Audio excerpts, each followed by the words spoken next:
Morning, ma'am.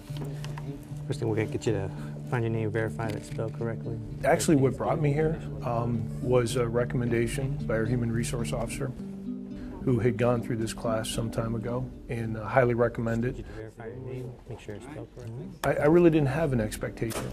Morning.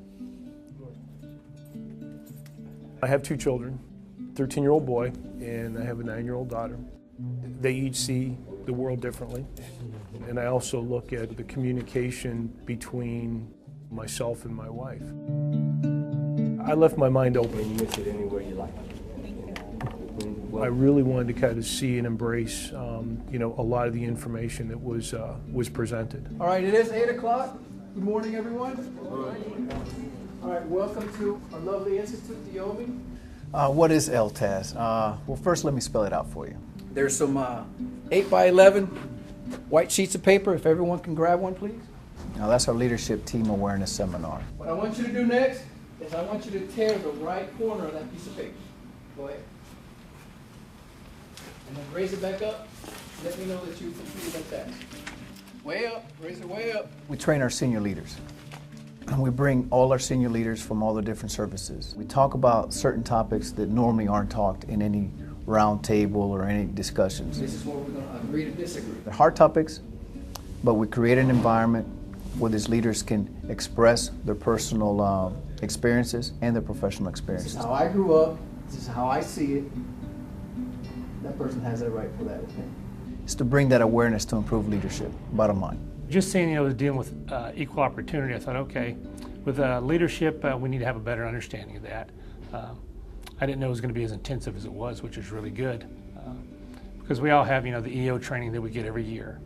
And sometimes it doesn't fit the bill. And I thought there's got to be more to what we should have as a leader for equal opportunity and dealing with diversity than the classes I get back, at the unit and other units I've been in before.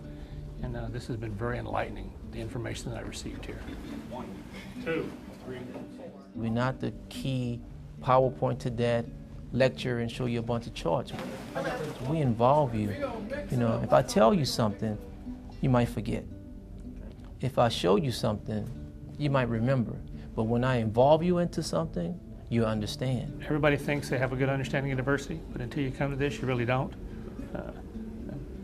It opens your eyes more as what diversity really is, and the things that you need to look at as a first-line leader on how to operate, understand, and deal with your soldiers to get the mission done and use those diverse backgrounds that are there to accomplish the mission.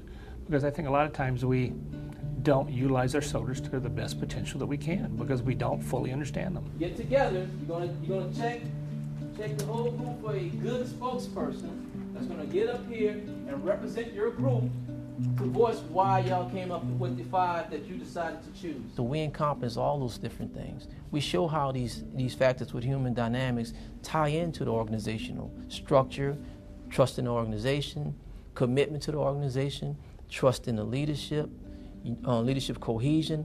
Those are human dynamics. That's what we're dealing with. This helped me to be more open and respectfully listen and communicate with others in the classroom here. 1 minute, 50 seconds. It's about the interaction. It's about the dynamics of the team that you have in that room, because each group is a team. So we have maybe 5 to 6 tables. Now you got group 5 and group 6, going back and forth, debating, but being respectful. The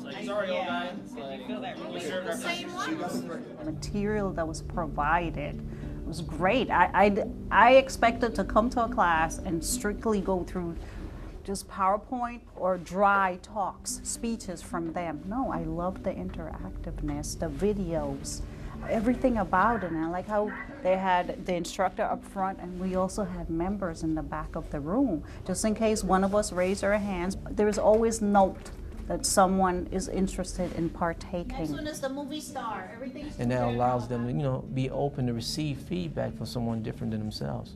The activities do a lot for the class. It's basically 50% of the success rate that we have. So these are our 5 we chose today. Thank you. Always remember that it's our job as a team to mold these young ones and mentor them, inspire them to become what we want to cohesively do as a team throughout the missions. We're operating maybe at 25%. Even though we're successful in what we do, there's always room to grow. Now, when I start tapping into my resources, because I know how to tap into my resources, that I'm now aware that my resources are beyond what I think, that they are by actually engaging with it. You see something off to the side, hey, that's a nice box, but what's in that box that can actually help the organization? That's the key. What's in the box? So what's in that soldier? What's in that sailor? What's in that airman? What's in that Marine? What's in that Coast Guard? We teach the leaders to go inside the box. Figure out what do you have at your disposal. Now, if you find out that, hey, you might have some junior soldiers or middle management with some skill sets that'll be beneficial to the organization is more effective. I think every class should be just like this. All right, and we thought about you, so we made sure we put one of those things. I want to cycle some of our key leaders, from our organization down here to get the same experience. Because, I think it's important that they receive the same level of awareness and education. So as they continue in their assignments, they're going to have a different perspective. It will not only create a better environment for all of my soldiers, but for command climate, it will really create a very good environment to where understanding the diversity that we have, especially, California, the diversity, the LA Basin area, it will open their eyes a little bit more so they have a better understanding of what goes on, what they're dealing with, to understand their soldiers, where they're coming from, their backgrounds. Because sometimes they don't see that. They just see them occasionally and don't really have a good understanding. I think this will open their eyes better so they will be able to do their jobs as a leader and take better care of their soldiers. If you do this, you're investing in your future. You're investing in your organization. You're investing in your leadership. I know they mentioned that they have MTTs, MIT teams that can go out and do mobile training. Well, it's are the same instructors that conduct the LTAS? I can get a broader group instead of sending somebody here one at a time. You got to save the money for the budget. All these climate surveys that our services are taking, we look at the end results. What are the issues out in the Department of Defense? You get your DEOCs, that's a perception of what your units, how they see themselves. After they do a complete analysis, if they feel that they need some additional training, they can contact us, and we do have a mobile training team. We normally discuss the DEOCs with the organization leadership in what areas do they need help, and then we will facilitate those specific areas. It goes back to you don't know what you don't know. What is it that's needed out in the field? This is a collaborative effort, and I think that their professional approach to reaching out to the field betters them as an organization and better prepares us as leaders. So I can't speak to anything specifically right now, but I know that if something does come to me, I'll be able to reach out to them. We really don't tell them to improve on anything. We just give them the information and let them decide. We don't have to say nothing. The way the instructors would allow the class to develop, to change, it wasn't regimented. There was set material, there was time, but I think the discussions, the interaction, and the guidance from the instructors that I think really brought out a lot of the learning experiences. Things like that. Why do you think that's so? A lot of it's based on assumption. Assumption. If any organization that's interested in the mobile training team or LTAS, just go to diomi.org and look up LTAS, and they'll give you all the contact information. After being married 25 years, you're still going to learn something that's valuable.